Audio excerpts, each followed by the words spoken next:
สวัสดีจ้าสวัสดีท่านผู้ชมทุกท่านนี่เป็นผลการออกรางวัลหวยฮานอย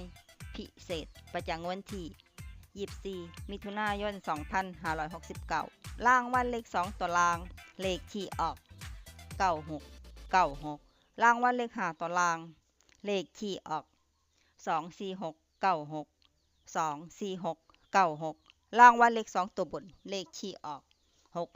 6666รางวัลเลข3ตัวบนเลขที่ออก766766รางวัลเลข5ตัวเลขที่ออก20766 20766นี่ก็เป็นผลออกรางวัลหวยฮานอยพิเศษประจำวันที่24มิถุนายน2569ขอให้โชคดีมีชัยถูกหวยฮานอยพิเศษได้รับเงินกันทุกคนด้วยจ้าฝากไว้ในด้วยจ้าซับสไครบ์กดติดตามและเป็นกำลังใจขอขอบคุณทุกท่านที่เข้ามารับชมและรับฟังแล้วมาพบกันใหม่ในผลการออกหวยฮานอยในเวลา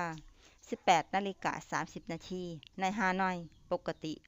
สำหรับครั้งนี้ขอบคุณและสวัสดีจ้า